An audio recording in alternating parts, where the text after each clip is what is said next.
अध्याय वेलायां श्रीमद् श्रुतभक्ति कायुत्सर्गं करोमि।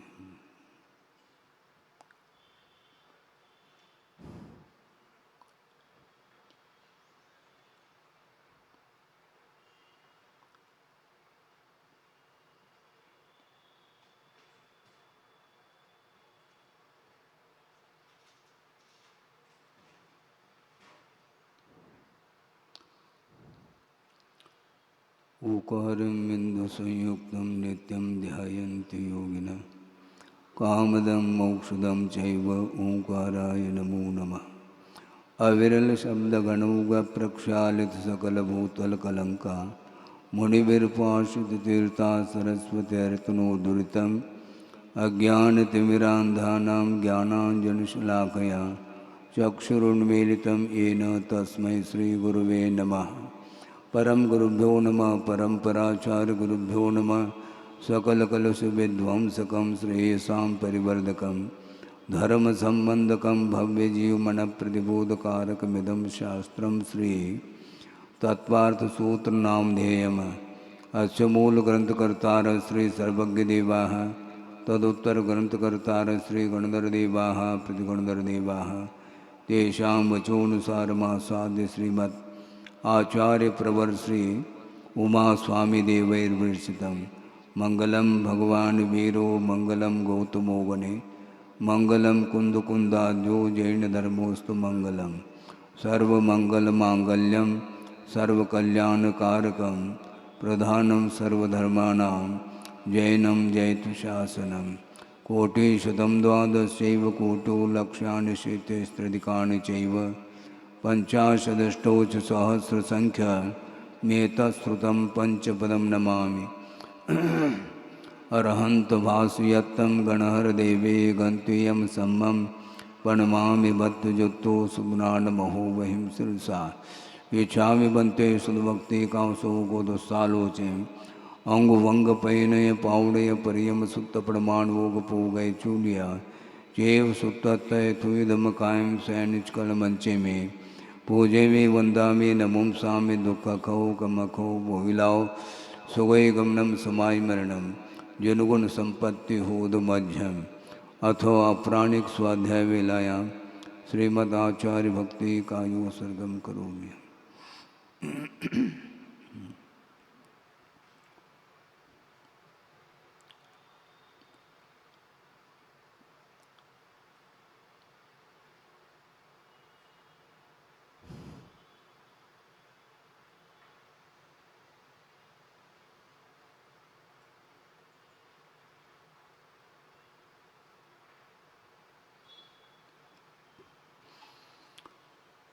श्रुतजलधिपारगेभ्य स्वपरमतविभावना पटुमतिभ्य सुचरितपूर्णदेभ्यो नमो गुरुभ्यो गुणगुरुभ्य।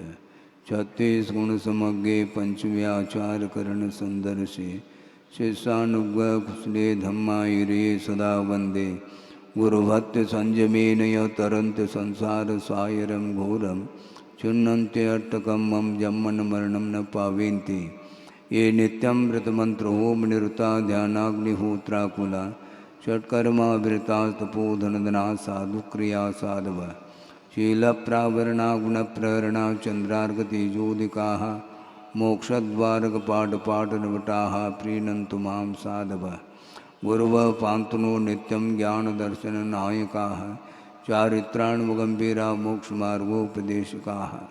इच्छामि बन्ते आयुर्भक्ति कांसको को दस्सालोचन समनान समदंसन समचर्जुत्तानं पंचम्याचाराणाम् आयुर्यानम् आयारादि स्मरानुपदेशानं उवज्झायानं तिरयन गुणपालुरयानं सौसानं सैनिचकलमंचे में पूजे में वंदामि नमं सामि दुःखखौ कमखौ भोविलाओ सुगय गमनं समाय मरणं जनगुण संपत्ति होद मध्यम।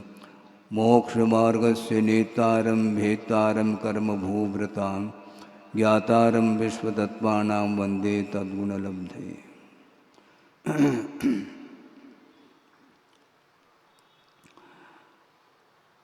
यह चतुर्थ अध्याय है जिसमें ऊर्ध्वलोक का वर्णन किया जा रहा है।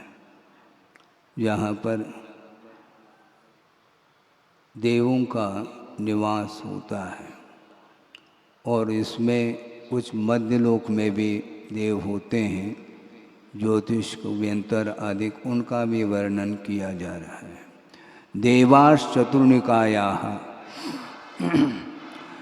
देव 4 निकाय वाले हैं। निकाय का अर्थ समूह हुआ करता है, यानी ये 4 समूहों में देव विभाजित हैं, जो कि देववती नामकरण के उदय होने पर बाह्य विभूति विशेषों के साथ जो द्वीप समुद्र आदि जो विशिष्ट स्थान हैं, उनमें उन स्थानों में अपनी इच्छा के अनुरूप देव्यंती क्रीडंती इति देवाः, जो क्रीड़ा करते रहते उनका नाम देव हैं। देवादिदेव कभी भी क्रीड़ा नहीं करते हैं, वे आराध्य माने जाते हैं। किंतु ये 4 निकाय के जो देव हैं वे विभिन्न स्थानों में जा कर के, रमणीक स्थानों में जा कर के वो क्रीड़ा आदि करते हैं, उनको देव संज्ञा मिली है। यहाँ पर टीकाकार उल्लेख कर रहे हैं, उसमें एक जिज्ञासा शिष्य के द्वारा की गई है कि इस प्रथम सूत्र में देवाः बहुवचनांत पद दिया है और निकायाः ऐसा कहा है, जबकि निकाय समूहवाचक शब्द है, तो उसमें देवः चतुर्निकाय ऐसा एक वचनांत पद दिया जा सकता है। बहुवचनांत पद देने का तात्पर्य ये है कि जितने भी 4 निकाय वाले देव हैं उनमें भी और उत्तरोत्तर भेद पाए जाते हैं, इंद्र सामानिक आदिक आदिक, और उनमें भी स्थिति प्रभाव सुख द्वितीय इत्यादि की अपेक्षा से भी कुछ विशेषता पाई जाती है। उसको उल्लेखित करने की अपेक्षा से यहाँ पर सूत्र में बहुवचनांत पद दिया है। तो इस प्रकार ये भवनवासी, व्यंतर, ज्योतिष और वैमानिक के रूप में ये 4 निकायों में विभाजित देव हुआ करते हैं। अगले सूत्र में लेशाओं का वर्णन किया जा रहा है। आदितस्त्रिषु पीतांत लेशाः, आदि के जो 3 निकाय वाले देव हैं, कौन कौन से? भवनवासी, व्यंतर और ज्योतिष। इन 3 निकायों में लेशाएँ कितनी पाई जाती हैं? पीतांत लेशाः, यानी पीत लेशा जिसके अंत में है, अर्थात कृष्ण, नील, कापोत और पीत, ये 4 लेशाएँ पाई जाती हैं। किंतु इसमें थोड़ा सा विषय यहाँ पर समझने योग्य है, वह ये है कि वस्तुतः जितने भी देव हैं वे शुभ लेशा वाले ही होते हैं, पीत, पद्म और शुक्ल लेशा वाले ही होते हैं। किंतु यहाँ से मरण को प्राप्त करके वहाँ पर उत्पन्न होने की अपेक्षा से अपर्याप्त अवस्था में कृष्ण, नील और कापोती तीनों लेशाएँ पाई जाती हैं। वह ये है कि भवनवासी, व्यंतर और ज्योतिष देवों में ये पीत लेशा ही होती है। किंतु नियम ये है कि कृष्ण, नील और कापोत लेशा के मध्यम अंश के साथ मरण को प्राप्त हुए जो कर्म भूमिज मनुष्य और तिर्यंच मिथ्यादृष्टि हैं, वे भवनत्रिक में उत्पन्न होते हैं। और इसी प्रकार जो भोग भूमिज तिर्यंच अथवा मनुष्य हैं, वे भी भवनत्रिक में पैदा होते हैं, तो पीत लेशा के मध्यम अंश के साथ उनका मरण होता है। इस विवक्षा को लेकर के अपर्याप्त अवस्था में, यानी जब तक पर्याप्त अवस्था प्राप्त नहीं होती है तब तक ये 4 लेशाएँ हो सकती हैं, होती हैं। किंतु पर्याप्त होते ही मात्र एक पीत लेशा ही होती है, ऐसा इसका आशय है। दशाष्ट पंच द्वादश विकल्पाः कल्पोपपन्न पर्यंताः,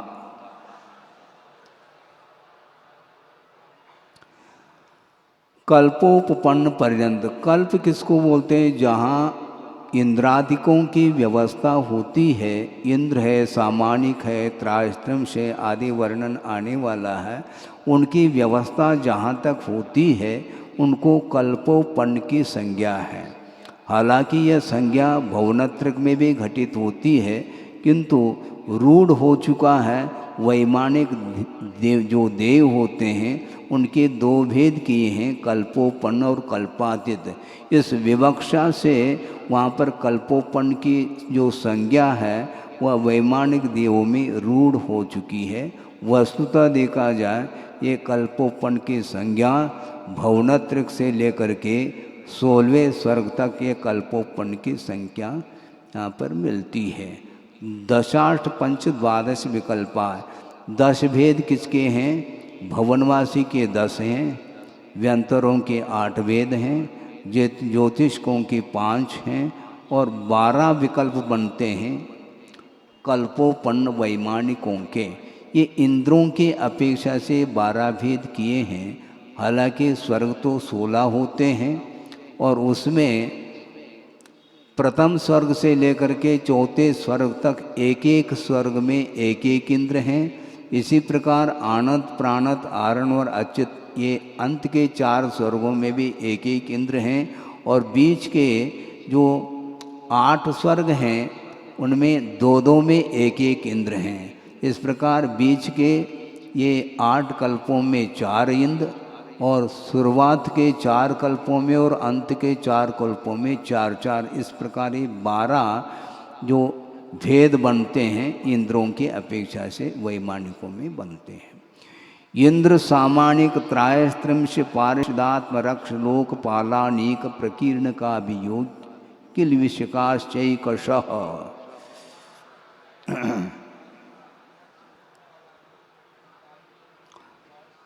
इंद्र है, सामानिक है, त्रायस्त्रिंश है, पारिषद है, आत्मरक्ष है, लोकपाल, अनीक और प्रकीर्णक और आभियोगी और किलवेशक, इस प्रकार ये 10 भेद बनते हैं।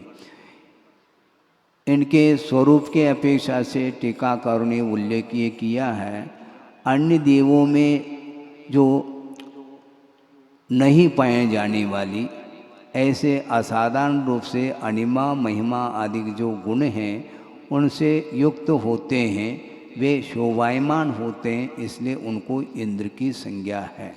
समस्त देवों में ये प्रमुख माने जाते हैं और आज्ञा और ऐश्वर्य को छोड़ कर के आयु है, शक्ति है, परिवार है, भोग की संपदा आदि के अपेक्षा से जो समानता को लिए हुए होते हैं उनको सामानिक बोलते हैं। इंद्र में और सामानिक में थोड़ा सा अंतर है, किंतु बहुत बड़ा अंतर है। वो आज्ञा और ऐश्वर्य ये दोनों सामानिक देवों में नहीं पाए जाते, बाकी इंद्र के समान ही सारा सारा वैभव उन्हें प्राप्त हो जाता है। उसमें उन समानता को लिए हुए हैं, इसलिए उनको सामानिक संज्ञा है। और वे कैसे होते हैं? पिता तुल्य होते हैं, गुरु के समान होते हैं, उपाध्याय के समान होते हैं, ऐसा टीकाकार ने स्पष्ट किया है। त्रायस्त्रिंश उनको बोलते हैं जो मंत्री पुरोहित के समान होते हैं, वे त्रायस्त्रिंश जाति के देव माने जाते हैं। ये 33 ही होते हैं, इस अपेक्षा से इनकी संज्ञा त्रायस्त्रिंश यह हुई है।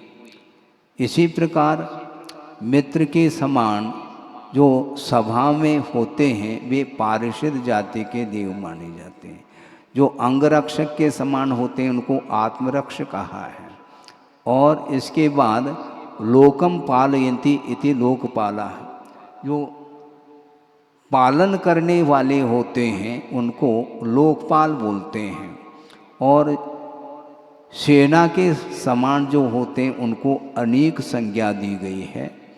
और प्रकीर्णक उनको बोलते हैं, जिस प्रकार यहाँ पर ग्राम हैं, शहर हैं आदि में जो सामान्य जनता रहती है, उसी प्रकार वहाँ पर भी जो देव होते हैं उनकी संज्ञा है प्रकीर्णक संज्ञा। इसके बाद आभियोग्य उसको बोलते हैं, दास के समान होते हैं, नौकर के समान होते हैं, देव होकर के भी उनको आभियोग्य संज्ञा दी गई है, जो कि वाहन आदि कर्म में प्रवर्तमान होते हैं। अंतेवासी का अर्थ जो सीमा भीतर जाने की नहीं है। इंद्र सभा में वह प्रवेश को प्राप्त नहीं कर सकते, वो बाहर ही रहते हैं, अंतेवासी स्थानीय ऐसा कहा, जो कि उनको किल्विषिक संज्ञा इसलिए दी है। किल्विष बोलते हैं पाप को, और जिनमें पाप की बाहुल्यता होती है उसके कारण उस प्रकार की उन्हें पर्याय मिली है। इंद्र सभा में उनका प्रवेश नहीं है, इसका अर्थ इतना ही लेना चाहिए। इस प्रकार ये इंद्र सामानिक आदिकों की व्यवस्था जहाँ तक हो उनको कल्पोपन्न की संज्ञा दी गई है। किंतु विशेषता कुछ और भी है जो कि अगले सूत्र में उसको स्पष्ट कर रहे हैं। त्रायस्त्रिंश लोकपाल वर्जा व्यंतर ज्योतिष कहा। व्यंतर और ज्योतिष जो देव हैं, इनमें ये 10 प्रकार के व्यवस्था इंद्रादिकों की होते हुए भी इसमें 2 प्रकार की प्रजाति नहीं पाई जाती, जो कि त्रायस्त्रिंश और लोकपाल, इन दोनों को छोड़ करके अन्य इंद्रादिकों की व्यवस्था व्यंतर और ज्योतिषकों में होती है। पूर्वयोर द्विन्द्राहा, पूर्व के 2 निकायों में 2 इंद्र हैं, यानी भवनवासी और व्यंतर, इनमें प्रत्येक में 2 इंद्र। भवनवासी के स्वयं भेद करेंगे, 10 भेद होते हैं, उनमें प्रत्येक में 2 इंद्र होंगे। इस प्रकार 20 इंद्रों की व्यवस्था हो जाती है। और व्यंतरों के भेद कितने हैं? 8 हैं, उनमें 2 इंद्र अर्थात 16 इंद्र इसमें हो जाते हैं। अन्यत्र ग्रंथों में आगम में ये विषय भी आता है कि इंद्र और प्रतिइंद्र मिला करके 100 की संख्या आ जाती है। भवनालय 40, व्यंतर देवान होंति 32, कप्पामर 24 और चंदो सूरो नरो तिरियो, इस प्रकार 100 इंद्रों की प्रतिइंद्र मिला करके इनकी संख्या आती है, किंतु यहाँ पर केवल इंद्रों की संख्या दी जा रही है। इसके बाद अब प्रविचार का विषय आता है। प्रविचार का अर्थ और कुछ नहीं, वासना का नाम प्रविचार है। वह कौन कौन से स्वर्गों में, देवों में किस प्रकार व्यवस्था उसकी होती है, इसका विषय स्पष्ट कर रहे हैं। काय प्रविचारा ऐशानाथ, शरीर के साथ प्रविचार अर्थात वासना वहाँ पर देखी जाती है। कहाँ तक? ऐशानाथ, ऐशान स्वर्ग तक के जो देव हैं, अर्थात भवनत्रिक भी इसमें शामिल हैं। भवनवासी, व्यंतर, ज्योतिष्क और वैमानिक देवों में सौदर्न और ऐशान, ऐसे 2 स्वर्ग। यहाँ तक जो प्रविचार वासना की पूर्ति जो होती है, वह शरीर के साथ चेष्टा करके ही उसकी पूर्ति उन्हें होती है, ऐसा इसका आशय है। अब इसके ऊपर के देवों में क्या व्यवस्था है उसको दिया जा रहा है। शेषाः स्पर्श रूप शब्द मन प्रविचाराः, शेष जो देव हैं उनमें प्रविचार की व्यवस्था क्या है? स्पर्श के माध्यम से, रूप के माध्यम से, शब्द के माध्यम से और मन के द्वारा स्मरण करके प्रविचार की पूर्ति होती है। सानत कुमार, महेंद्र, इन 2 देवों में, 2 स्वर्गों में देव जो हैं अपने देवांगना के स्पर्श मात्र से उसकी पूर्ति होती है वासना की। इसी प्रकार परस्पर में स्पर्श के माध्यम से, किंतु शारीरिक चेष्टा जिस प्रकार ऊपर के देवों में होती है उस प्रकार नहीं है। ब्रह्म, ब्रह्मोत्तर, लांतो, कापिष्ट, इन देवों में देव अपने देवांगनाओं के श्रृंगार है, आकार है, उनके हास विलास इत्यादि है, मनों की वेशभूषा, रूप का अवलोकन, इसके माध्यम से वासना की पूर्ति होती है। इसको ध्यान से सोचना चाहिए। ये अब्रह्म माना जाता है। अवलोकन के, रूप के अवलोकन के माध्यम से भी अब्रह्म सेवन होता है, इसको ध्यान में रखना चाहिए। ये केवल देवों में ही है ऐसा नहीं, उपलक्षण है मनुष्य गति में, इससे और भयानक स्थिति है। शारीरिक संबंध रखने के उपरांत भी रूप के अवलोकन के माध्यम से विशेष रूप से अब्रह्म जो सेवन होता है वह नहीं होना चाहिए, ऐसा हमारा भाव है। जो कि आज वर्तमान में जो संसाधन मिल रहे हैं, मोबाइल है, टेलीविज़न है आदि के माध्यम से जो अश्लील दृश्य दिखाया जाता है उसका कभी भी अवलोकन नहीं करना चाहिए। संक्षेप से तो हम कह रहे हैं, इसके उपरांत भी संसार विचित्र है, उसके बारे में ज़्यादा कहा नहीं जा सकता। शुक्र, महाशुक्र, शतार, सहस्रार, इनमें देव अपने देवांगनाओं के मधुर संगीत है और मृदु हास्य है और मधुर जो वचन हैं और उनके आभूषणों के जो झंकार हैं उसके श्रवण के माध्यम से भी प्रविचार की पूर्ति होती है, ऐसा कहा। इसलिए व्रती को संगीत, गीत इत्यादि से दूर रहना चाहिए, क्योंकि उसके माध्यम से भी उसका संबंध जुड़ जाता है।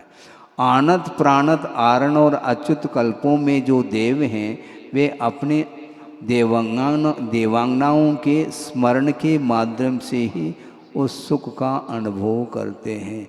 मन के माध्यम से न स्पर्श किया है, न रूप का अवलोकन किया है, न संगीत इत्यादि का श्रवण किया है, इसके बावजूद भी मन के माध्यम से, स्मृति के माध्यम से अब्रह्म की पूर्ति होती है। बहुत बचना कठिन है। सभी प्रकार के नो कर्म से बचने के उपरांत भी एकांत में भी बैठो तब भी मन के माध्यम से स्मरण हो सकता है, उसके माध्यम से वह कार्य होता है। संयमी जो होता है बहुत अलर्ट रहता है। परे अप्रविचारा, आगे अर्थात 16 स्वर के उपरांत 9 ग्रहवेक, 9 अनुदेश और 5 अनुत्तर विमानों में रहने वाले जो अमिंद्र हैं वे किसी भी प्रकार से प्रविचार नहीं करते, प्रविचार से रहित होते हैं। क्योंकि प्रविचार का अर्थ टीकाकार ने स्पष्ट किया है, वेदना प्रतिकार प्रविचार। जो वेदना होती है उसका प्रतिकार का नाम प्रविचार है। और नवे ग्रहवेकादिक में रहने वाले जो अमिंद्र हैं उन्हें वेदना तत्संबंधी नहीं होती, क्योंकि बहुत मंद कषाय का उदय चलता है। इसलिए वहाँ पर वेद का उदय होते हुए भी वासना इसलिए जागृत नहीं होती क्योंकि नो कर्म का पूर्णतः अभाव हो चुका है। 16 स्वर्ग तक तो देवांगनाओं की व्यवस्था है, उसके बाद कोई व्यवस्था नहीं, वहाँ पर देवांगनाएं नहीं जाती। कहाँ पर? नवे ग्रहवेक, 9 अनुदेश और 5 अनुत्तर विमान। वहाँ पर वेद कर्म का उदय तो है, वेद कर्म की विच्युति नहीं हुई है, उदय विच्युति। इसके उपरांत भी उसके उदय में नो कर्म भी अपेक्षित है, किंतु नो कर्म का अभाव होने के कारण वहाँ पर किसी भी प्रकार से प्रविचार का भाव जागृत नहीं होता है। इसलिए उस प्रविचार के अभाव में परम यानी उत्कृष्ट सुख का वो अनुभव करते हैं, ऐसा टीकाकार ने दिया है। भवनवासिनो सुरनाग विद्युत सुपर्णाग्नि वातस्तनितो दधिद्वीप दिक्कुमाराः।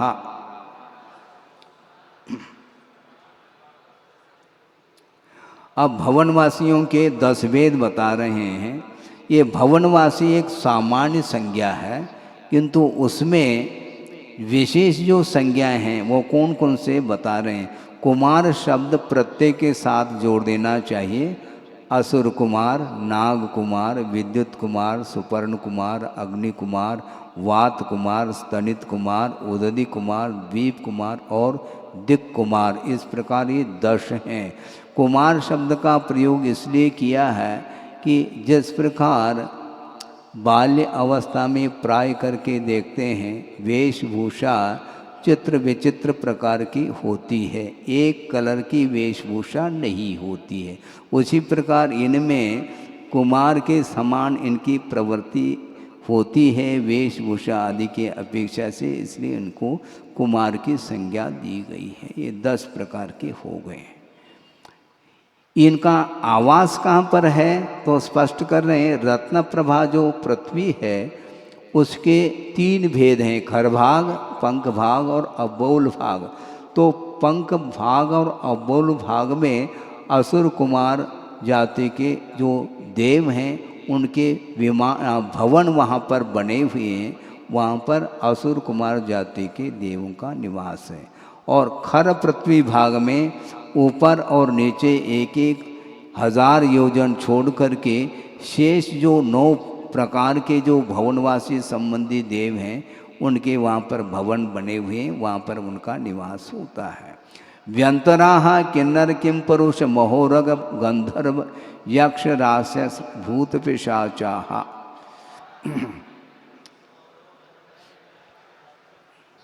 हाँ, ये व्यंतर जाति के देव देखो इसमें कौन कौन है, ध्यान से सुनो। किन्नर है, किम पुरुष है, महोरग है, गंधर्व है और यक्ष आ गए, यक्ष हैं। ये व्यंतर जाति के हैं और यक्ष हैं तो यक्षिणी भी हैं, दोनों साथ साथ रहेंगे। इसलिए इनकी उपासना नहीं की जाती है। उनके द्वारा मान लो पार्श्वनाथ भगवान के उपसर्ग को उन्होंने दूर कर लिया, ये अलग विषय है, किंतु दूर कर लिया है इसका अर्थ ये थोड़ी कि वो देवादिदेव हो गए। ये जितने भी चारों प्रकार के निकाय के जो देव हैं वे असंयमी होते हैं, इसलिए असंयमियों की आराधना नहीं होनी चाहिए, ये संक्षेप से कहा जा रहा है। यक्ष और राक्षस और भूत और पिशाच ये 8 प्रकार के व्यंतर होते हैं। इनका आवास कहाँ पर है तो इस जम्बू द्वीप से असंख्यात द्वीप समुद्र को लांग करके ऊपर खर पृथ्वी भाग में 7 प्रकार के व्यंतरों का आवास है, राक्षस को छोड़ करके। और राक्षसों का जो निवास स्थान है वह पंख भाग में है, ऐसा टीकाकार ने खोला है। ज्योतिष का हाँ सूर्या चंद्रमसो ग्रह नक्षत्र प्रकीर्णक तारकाश्च।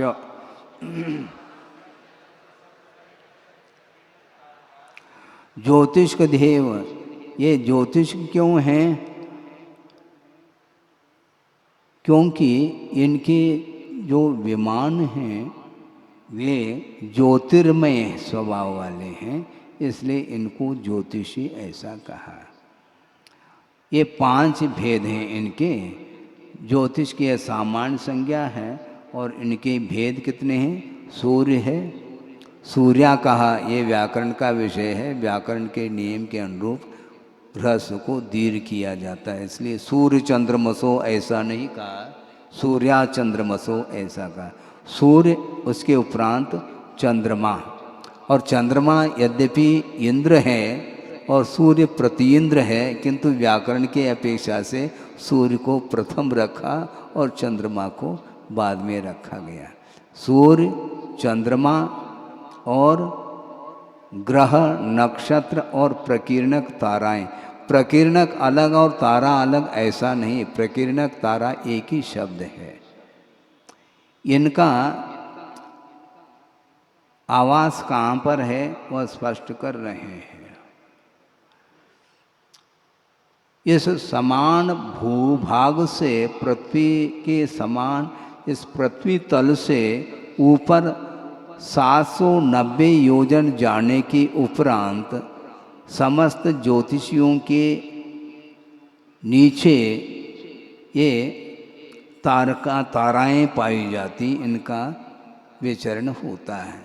और ताराओं के बाद ऊपर 10 योजन ऊपर जा कर के सूर्य विमान है, उसके ऊपर 80 योजन जाने के बाद चंद्रमा का विमान आता है, उसके बाद 4 योजन ऊपर जा कर के नक्षत्र, उसके बाद 4 योजन ऊपर जा कर के बुध, उसके पश्चात 3 योजन ऊपर जा कर के शुक्र, उसके पश्चात 3 योजन ऊपर जा कर के बृहस्पति, उसके बाद 3 योजन ऊपर जाने के बाद हाँ मंगल, हाँ मंगल, उसके बाद 3 योजन ऊपर जाने के उपरांत शनिश्चर। इस प्रकार ये ज्योतिषगण ये 110 या नहीं नव आकाश 10 अधिक योजन शतकः 110 योजन मोटाई में ये हैं। और तिर्यक कितने फैले हुए हैं तो असंख्यात द्वीप समुद्र प्रमाण जो कि घनोदधि वात वलय तक तिर्यक रूप से फैले हुए हैं। और 110 योजन की मोटाई में ये सारे सारे ज्योतिष मंडल फैले हुए हैं। मेरु प्रदक्षिणा नित्य गतियोर निलोके, नृलोक बोलते हैं मनुष्य लोक 2.5 द्वीप में ये ज्योतिष देव नित्य गतया निरंतर यह गतिशील रहते हैं। क्या करते हैं? मेरु प्रदक्षिणा, मेरु की प्रदक्षिणा देते रहते हैं। इनका ये कार्य है। ये इस प्रकार का कर्म करके आए, वो हमेशा सागरोपम आयु तक वह ड्राइविंग करते ही रहते हैं, अपने विमान को वो चलाते रहते हैं। किंतु मेरु की प्रदक्षिणा वो करते हुए भी मेरु से सट करके नहीं, किंतु 1121 योजन मेरु पर्वत से दूर हट करके ही उसकी प्रदक्षिणा वो देते रहते हैं, बिल्कुल मेरु से सट करके नहीं। इसी प्रकार गुरुदेव ने कहा था कि आप लोग मुनि महाराज को पड़गान करते हैं ना, तो उस समय प्रदक्षिणा देते समय सट करके नहीं, थोड़ा दूर से किया करो, ऐसा कहा था। इसी प्रसंग में कहा था, मुझे याद है। तत्कृतः काल विभागः, हाँ, इस ज्योतिष मंडल के द्वारा ही काल का विभाग हुआ है। ये दिन है, रात है, पक्ष है, मास है, वर्ष है, आदि आदि, इसका जो विभाग होता है वो ज्योतिष मंडल के गति के माध्यम से इसका विभाजन होता है। बहिरवस्थिताः, बाहर अवस्थित है। किसके बाहर? मनुष्य लोक के बाहर वो सारे सारे ज्योतिष मंडल वो गतिशील नहीं किंतु अवस्थित है, ऐसा कहा है। वैमानिकाः, और भवनवासी व्यंतर और ज्योतिष के वर्णन के पश्चात वैमानिक देवों का वर्णन कर रहे हैं कि वैमानिक देव भी होते हैं। वे विशेष रूप से सम्मान के पात्र होते हैं, इसलिए उनको वैमानिक ऐसा कहा है। उसके 2 भेद किए हैं, कल्पोपन्नाः कल्पातीताश्च। वे वैमानिक देव कल्पोपन्न भी होते हैं और कल्पातीत भी होते हैं, किंतु कल्पोपन्न कहने से मात्र वैमानिक देव ही नहीं लेना, क्योंकि इंद्रादिकों की व्यवस्था जहाँ पर होती है उसको ही कल्पोपन्न की संज्ञा दी है। इसलिए भवनत्रिक में जो देव हैं उनको भी कल्पोपन्न कहने में कोई बाधा नहीं, किंतु रूढ़िवशात वैमानिक देव के ही 2 भेद किए गए हैं, कल्पोपन्न और कल्पातीत। उपर्युपरि, ये ऊपर ऊपर हैं, युगल के अपेक्षा से ऊपर ऊपर होते चले जाएंगे। सौदर्मेशान सानंद कुमार महेंद्र ब्रह्म ब्रह्मोत्तर लांतव कापिष्ट शुक्र महाशुक्र शतार सहस्रारेश्वा नत प्राणतयोर आरणाचितयोर नवसुग्रैवेकेषु विजय वैजयंत जयंता पराजितेषु सर्वार्थ सिद्धौ च।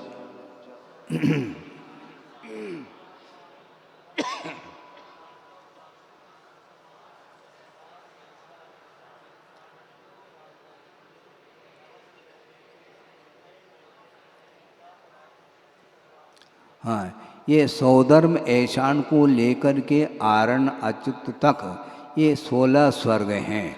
उसके बाद 9 ग्रैवेक हैं और 900 ग्रैवेकेषु, इस प्रकार जो पृथक जो पद रखा है उसका आशय ये खोला है टीकाकार ने, ग्रैवेक तो 9 होते ही हैं, किंतु नवसु इस प्रकार पृथक पद रखने से 9 अनुदिशों का भी ग्रहण हो जाता है, ऐसा कहा है। विजय, वैजयंत, जयंत और अपराजित ये 4 हैं, इनको भी पृथक रूप से रखा। जबकि 5 अनुत्तर विमान होते हैं, इनको पृथक रखने का आशय ये है कि विजय, वैजयंत, जयंत और अपराजित ये द्विचरम वाले होते हैं, यानी अधिकतम ये मनुष्य भव को धारण करेंगे तो 2 बार धारण करेंगे, और यहाँ पर 33 सागर की ही उम्र होती है ऐसा नहीं, जगन्य भी होती है और उत्कृष्ट भी होती।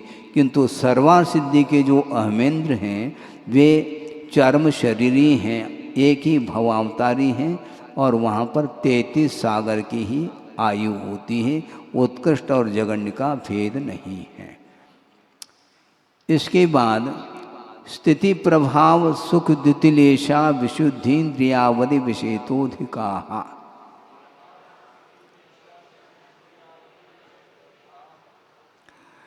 स्थिति किसको बोलते हैं? ये अधिक अधिक होते चले गए, किसकी अपेक्षा से? स्थिति की अपेक्षा से, यानी आयु कर्म के उदय से उस भव में शरीर के साथ जो अवस्थिति बनती है उसका नाम स्थिति है। तो स्थिति के अपेक्षा से भी ऊपर ऊपर के देवों में आयु बढ़ती चली जाती है। और प्रभाव का अर्थ ये खोला है, शापानुग्रह शक्ति प्रभाव, अभिशाप देने की शक्ति और अनुग्रह करने की शक्ति भी उनके अंदर होती है। जो सम्यक दृष्टि होते हैं वे अनुग्रह करते हैं, अभिशाप नहीं देते, शक्ति तो उनके पास भी रहती है। किंतु मिथ्या दृष्टि जो होते हैं, जिनका पूर्व भव का कोई वैर हो, वो आ करके आपको परेशान कर सकते हैं। सुख किसको बोलते हैं? इंद्रिय के विषयों का जो अनुभव करना है, उपभोग करना है, उसका नाम सुख है। तो इंद्रियजन्य सुख के अपेक्षा से भी उत्तरोत्तर अधिकता पाई जाती है।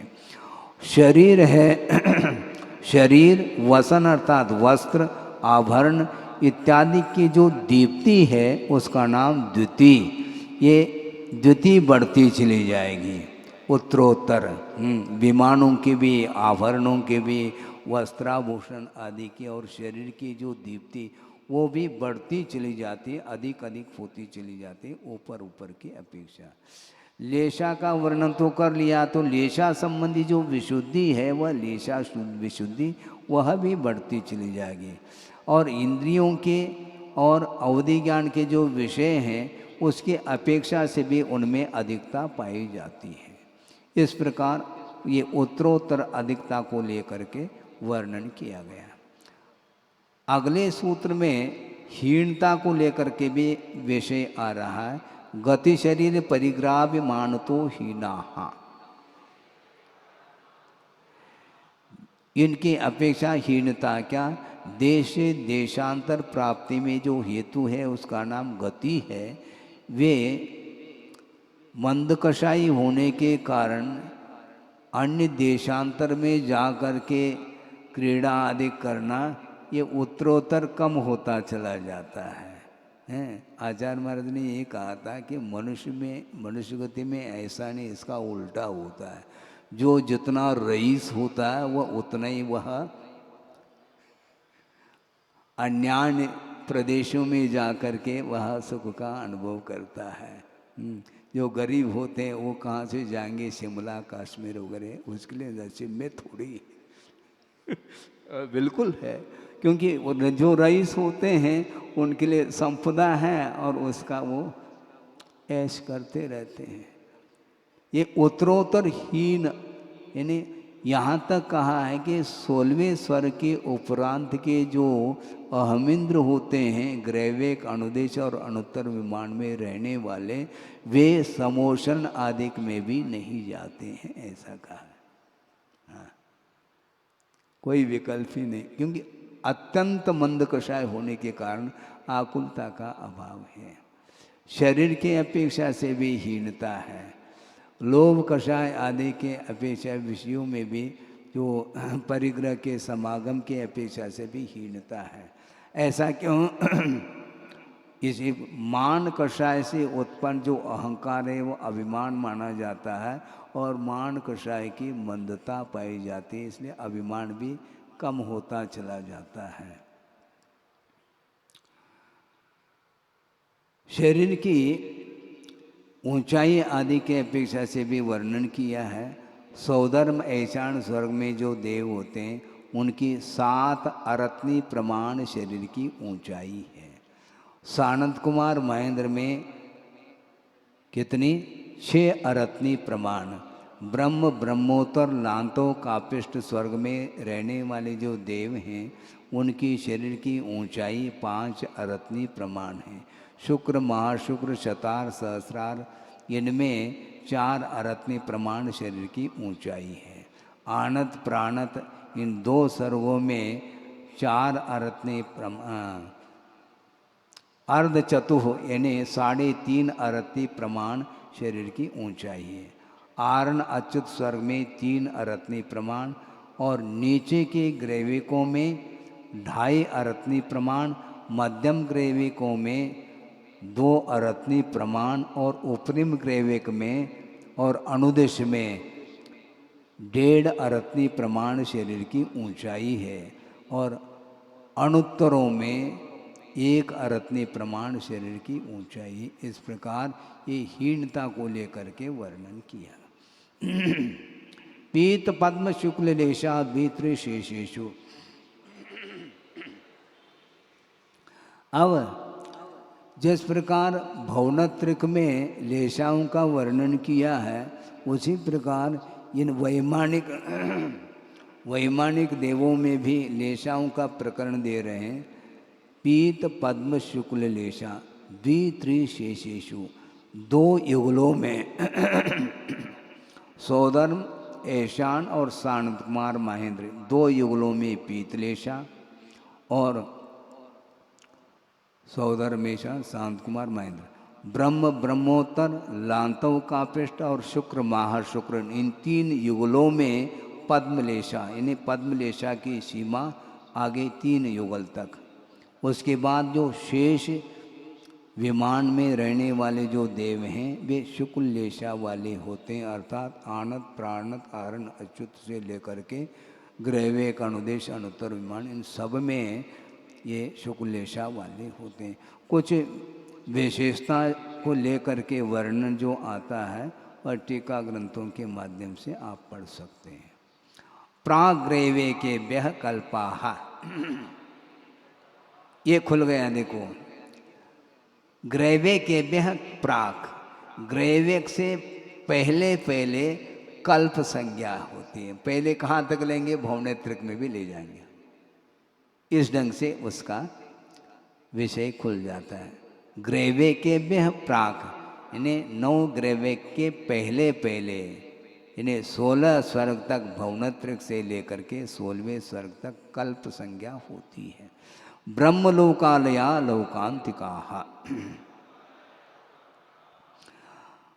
ब्रह्मलोक जो स्वर्ग है उसमें एक भाग है, पूरा पूरा ब्रह्मलोक तो नहीं किंतु कुछ ही भाग है जिसमें लोकांतिक देवों का निवास स्थान पाया जाता है। उनको लोकांतिक कहा क्यों? जन्म जरा से आकीर्ण जो लोक अर्थात संसार है, उस संसार का अंत जिनका आया है उनको लोकांतिक बोला है। यानी वो भी एक भवावतारी होते हैं।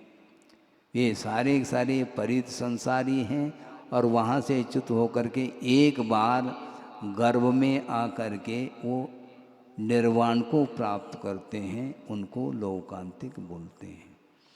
उनके भेदों भेद के अपेक्षा से भी एक सूत्र से वर्णन कर रहे हैं।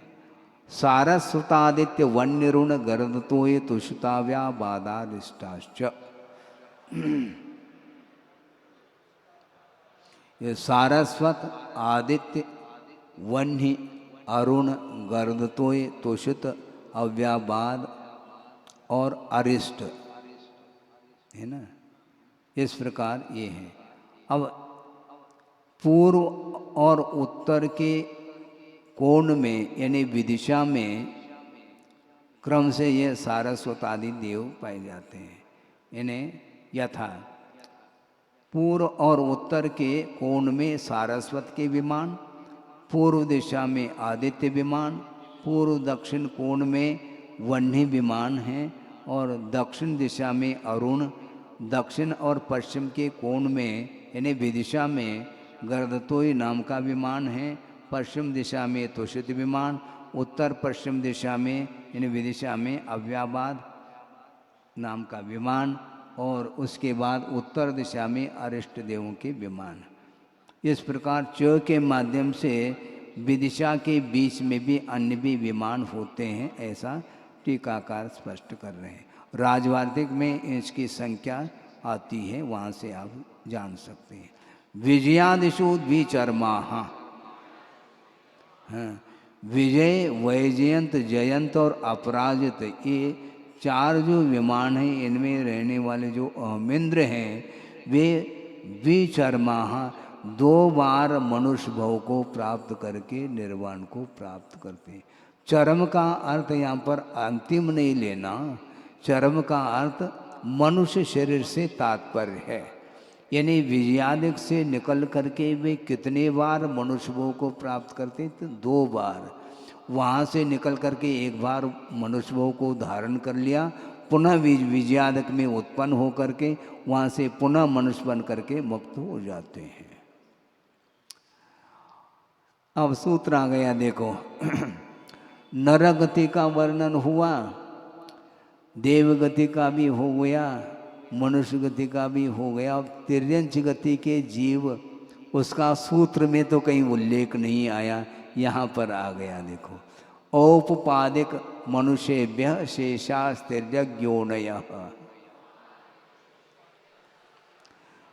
औपपादिक का अर्थ देवनारकी और मनुष्य, इनसे जो शेष जीव हैं वे सारे सारे तिर्यंच योनि वाले अर्थात तिर्यंच गति संबंधी जीव माने जाते हैं। स्थिति रसुरनाग सुपर्ण द्वीप शेषानाम सागरूपम त्रिपल्योपमार्दहीन मिता।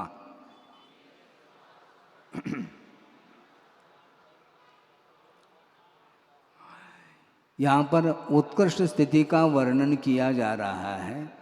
हालांकि सूत्र में परा इस प्रकार शब्द का प्रयोग नहीं किया, किंतु आगे जाकर के अपरा शब्द का प्रयोग करके सूत्र की रचना कर रहे हैं। उससे यहाँ पर फलितार्थ निकलता है कि परा यहाँ पर इंक्लूड है, गर्भित है। स्थिति अर्थात वही आयु। असुर कुमार की कितनी आयु है? 1 सागरोपम। नाग कुमार की 3 पल्योपम। सुपर्ण कुमार की 2.5 पल्य और द्वीप कुमार की 2 पल्य और शेष कुमारों की 1.5 पल्य प्रमाण आयु है ना। अर्धहीन, आधे आधे कम करते चले जाओ। सौदर में ईशान्यो सागरोप में अधिके। सौधर्म और ऐशान स्वर्ग में रहने वाले जो देव हैं उनकी आयु कितनी है? उत्कृष्ट 2 सागर कुछ अधिक। सागरोपमे द्विवचन का प्रयोग किया है, इसलिए 2 शब्द 2 संख्या लिखने की आवश्यकता नहीं, क्योंकि सागरोपमम, सागरोपमे, सागरोपमाणी ये रूप चलते हैं। इसलिए सागरोपमे का अर्थ 2 सागर और कुछ अधिक, ये सौधर्म ऐशान संबंधी उत्कृष्ट आयु। सानत कुमार महेंद्रियो सप्त। सानत कुमार और महेंद्र स्वर्ग में सप्त यानी 7। सागरोपम की अनुवृत्ति ले लेना, क्योंकि सागरोपम कहेंगे तो फिर वहाँ पे सूत्र बड़ा हो जाएगा। एक बार सागरोपम शब्द का प्रयोग कर चुके हैं, अर्थात सानंद कुमार और महेंद्र स्वर्ग में 7 सागर की आयु है। और ऊपर के स्वर्गों में बता रहे हैं 3 नवैकादश त्रयोदश पंचदश भी रधिकानि तो। हाँ, ब्रह्म ब्रह्मोत्तर युगल से लेकर के प्रत्येक युगल में आरण अच्युत तक क्रम से साधिक 3 से अधिक साध सागरोपम, यानी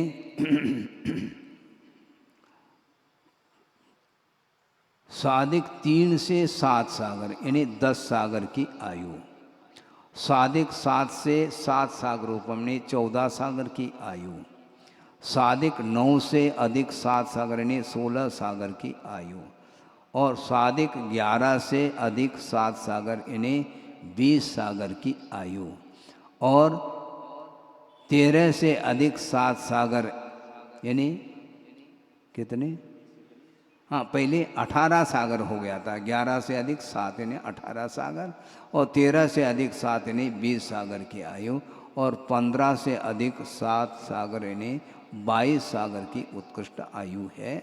और उसमें भी 12वें स्वर्ग तक जो आयु होगी वह साधिक साधिक होती और चली जाती है घाता इसकी अपेक्षा से।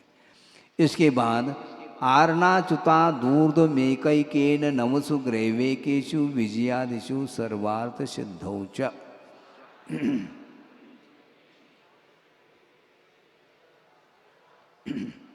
आरण और अच्युत स्वर्ग के ऊपर 9 ग्रैवेकों में से प्रत्येक में एक एक सागर आयु बढ़ाते चले जाओ, 31 सागर की आयु हो जाएगी 90वें ग्रैवेक में जाकर के। उसके बाद 9 अनुदेश में एक सामान्य रूप से एक सागर की आयु और बढ़ जाती यानी 32 सागर की आयु है, और 4 विजयादिक में भी वह 32 सागर की ही आयु मानी जाती है। तथा सर्वार्थ सिद्धि में अच्छा अनुदेश के बाद 4 विजयादिक में एक सागर की आयु और बढ़ेगी यानी 33 सागर की उत्कृष्ट आयु है, किंतु सर्वार्थ सिद्धि में 33 ही है, इसलिए उसको पृथक रूप से रखा है। इस प्रकार ये उत्कृष्ट आयु का प्रकरण समाप्त हो जाता है। अपरा पल्लोपम मदिकम,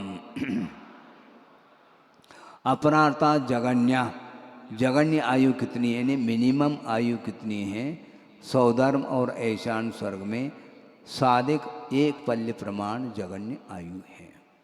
परत परत पूर्वा पूर्वानंतराहा,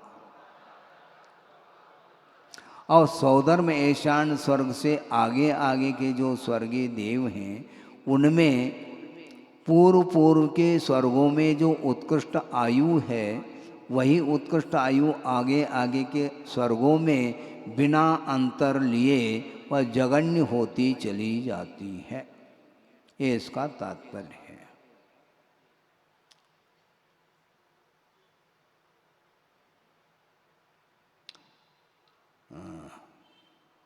अब नारका नाम से द्वितीय आदेशो, यानी पूर्व सूत्र में जो परता परता पूर्वा पूर्वानंतरा ये सूत्र जो स्वर्गीय देवों के लिए ये सूत्र आया है, इसी प्रकार च अर्थात इसी प्रकार नारका नाम च, नारकियों के भी कहाँ पर, द्वितीय आदिशु, द्वितीय पृथ्वी से लेकर के सप्तम पृथ्वी तक उनकी जो जगन्य आयु है वह पूर्व पूर्व के उत्कृष्ट आयु ही आगे आगे के पृथ्वियों में वह जगन्य आयु बिना अंतर लिए होती चली जाती है। किंतु इस इतना कहने के बावजूद भी प्रथम नरक संबंधी जगन्य आयु का तो आपने वर्णन नहीं किया, अगले सूत्र में कर रहे हैं 10 वर्ष सहस्राणी प्रथमायाम। अब देखो 10,000 वर्ष प्रमाण प्रथम पृथ्वी में रहने वाले नारकियों की आयु है। चतुर्थ अध्याय में आकर के नारकियों की जगन्य आयु का इन्होंने वर्णन किया, क्योंकि संक्षेप में वर्णन करना था, इसलिए 2 सूत्र के माध्यम से जगन्य आयु का वर्णन इस ढंग से किया है। इसी प्रकार भवने शुचौह, जिस प्रकार प्रथम पृथ्वी में 10,000 वर्ष की आयु है, उसी प्रकार जो भवनवासी देव हैं उनकी भी जगन्य आयु 10,000 वर्ष प्रमाण है। व्यंतरा नाम चो, व्यंतरों की भी 10,000 वर्ष प्रमाण आयु है। किंतु व्यंतरों की उत्कृष्ट आयु का वर्णन नहीं किया था अभी तक, अब कर रहे हैं। परापल्योपम मदिकम, परा अर्थात उत्कृष्ट आयु व्यंतरों की कितनी है? साधिक एक पल्य प्रमाण आयु है। किंतु भवनवासी वगैरह के उत्कृष्ट आयु का वर्णन पहले हम कर आए हैं, यहाँ पर करने की आवश्यकता नहीं। ज्योतिष का नाम च, जिस प्रकार साधिक एक पल्य प्रमाण व्यंतरों की उत्कृष्ट स्थिति है, आयु है, उसी प्रकार ज्योतिषकों की भी एक साधिक एक पल्य प्रमाण उत्कृष्ट आयु है। ज्योतिष का नाम च, और ज्योतिषकों की भी साधिक एक पल्य प्रमाण उत्कृष्ट आयु हो जाती है। और जगन्यायु कितनी है? तदष्ट भागो परा, यानी ज्योतिषकों की जो उत्कृष्ट आयु साधिक एक पल्य प्रमाण है, उसके 8वें भाग प्रमाण ज्योतिषकों की अपरा अर्थात जगन्य स्थिति है। इस प्रकार वर्णन हुआ। अब लोकांतिक जो देव हैं उनकी आयु कितनी है, इसका वर्णन करने के लिए अंतिम सूत्र आ रहा है। लोकांतिका नाम अष्टो सागरूपमाणी सर्वेशाम। हाँ, सर्वेशाम लौकांतिका नाम, जितने भी लौकांतिक देव हैं उनकी 8 सागर प्रमाण आयु होती है। जगन्य और उत्कृष्ट का भेद इसमें नहीं है। और ये सारे शुक्ल लेशा वाले होते हैं। 5 हाथ प्रमाण जिनके शरीर की ऊंचाई है, और अन्य ग्रंथों में आता है ये भी द्वादशांकी पाटी होते हैं। इस प्रकार लौकांतिक देवों का भी वर्णन हुआ। चतुर्थ अध्याय में आद्योपांत देवगति संबंधी और ज्योतिष आदि देवों की भी यहाँ पर प्ररूपणा हो गई है। बोधि समाधि परिणाम शुद्धि स्वात्मोपलब्धि शिवशोक सिद्धि चिंतामणिम चिंतित वस्तुदाने वाम वंद मानस्य ममास्तु देवी। परम पूजा आचार्य गुरुवर श्री विद्यासागर जी मुनि महाराज की जय। ये बहुत खराब है ये।